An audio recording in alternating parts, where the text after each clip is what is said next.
Bonjour à toi et bienvenue sur la chaîne Blender Kakarot.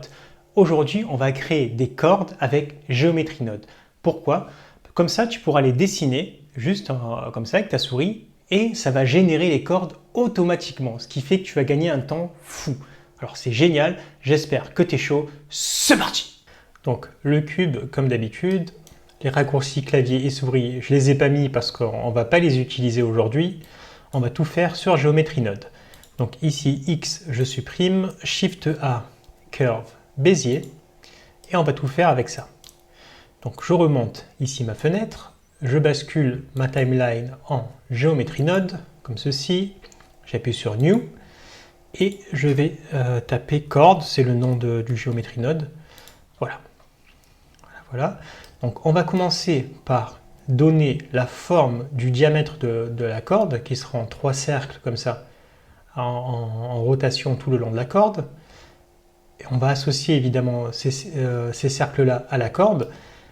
Et aussi, ce qui est bien, c'est que comme c'est une curve, ensuite on pourra dessiner des cordes comme on veut, comme ça, et ça apparaîtra automatiquement. Et ça, c'est génial.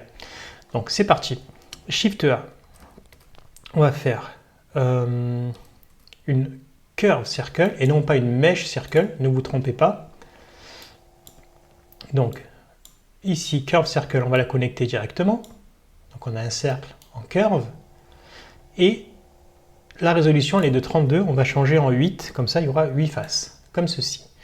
Je vais appuyer sur 7 sur mon clavier pour passer en vue de dessus. Et je vais dupliquer le cercle 2 fois. Comme ça, il y en aura 3. Et je ferai une forme un peu triangulaire. Donc Shift A, transforme géométrie. Comme ceci. Shift D, un deuxième. Shift D, un troisième. Et on va les connecter comme ça, tous les 3. Tous les 3. Ah, mince. Sur la géométrie, bien évidemment. Donc maintenant, on va réunir ces 3 nœuds. Donc on va les join. On peut faire Shift A, join, et joindre tous les trucs un par un. Mais il y a encore plus simple. On prend tous les 3. Hop, CTRL 0, et ça me join tous les 3 en une seule fois. Ça fait gagner du temps. Bon là, pour le coup non, parce que j'ai montré les deux solutions, mais voilà, si vous faites uniquement CTRL 0, ça fait gagner du temps. Donc ici, en X, on va mettre 0.8 sur le premier, ce qui correspond à 0,8, et en Y, pareil.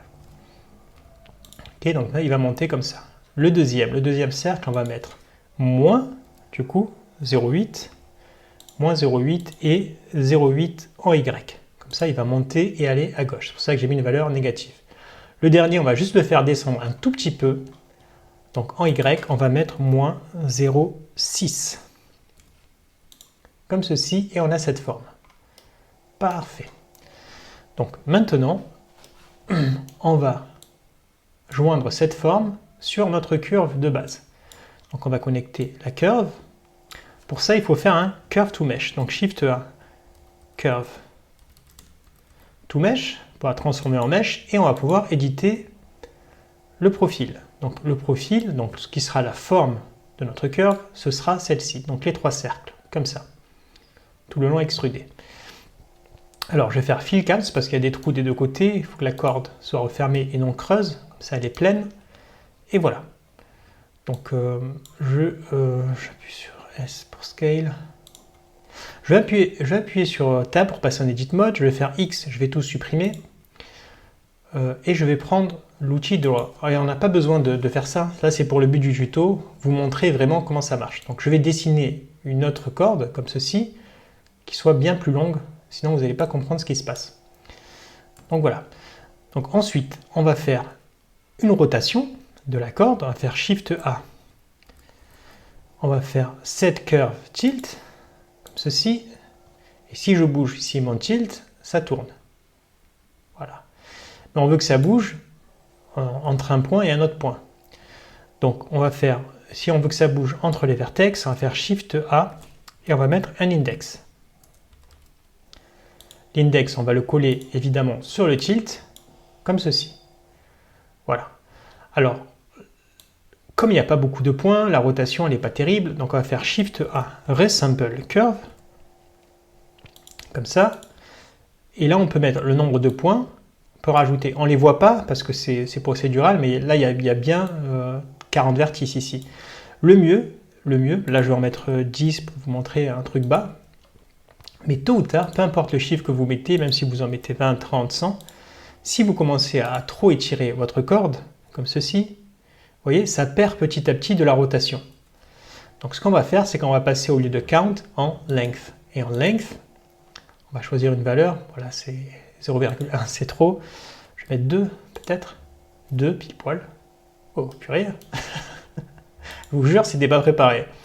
Donc là, si je fais grab, là, ça me régénère. Il y aura toujours, tous les 2 mètres, il y a un vertex qui se crée. Ici. Voilà.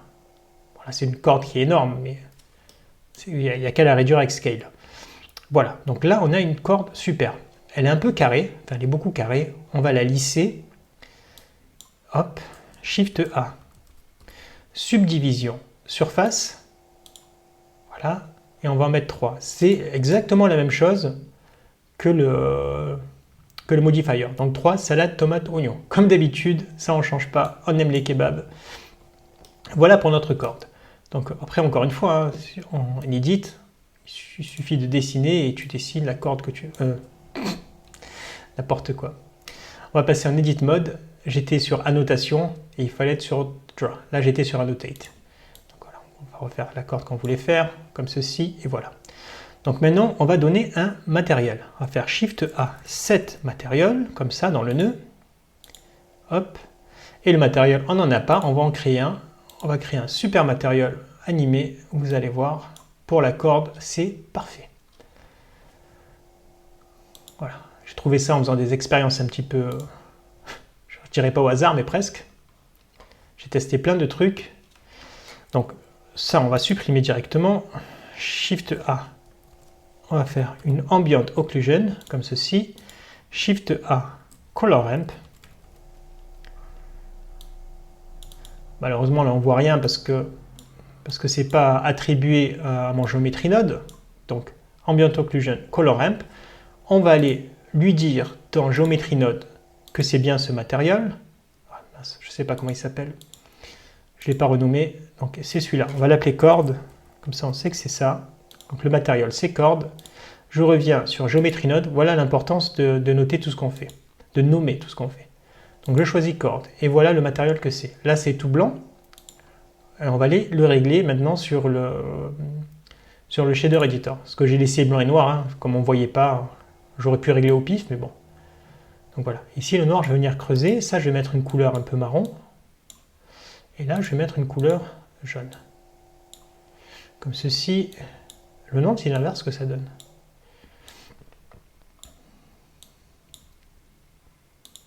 Si je mets... Ah, ça peut faire bien si je mets un... Mais... quelque chose de clair. Ça fait un style, hein, ça fait un style animé. Mais bon. Je vais mettre l'autre. Parce que c'est celui que je connais. Et voilà. Comme ceci, on peut même passer en ease, donner un effet plus dégradé. Comme ceci. Et voilà, on a notre corde animée. Génial. Et voilà, le tuto est terminé encore une fois. Si ça t'a plu, mets des likes, surtout abonne-toi à la chaîne, partage et je te dis à très vite pour des tutos en français. Bye bye.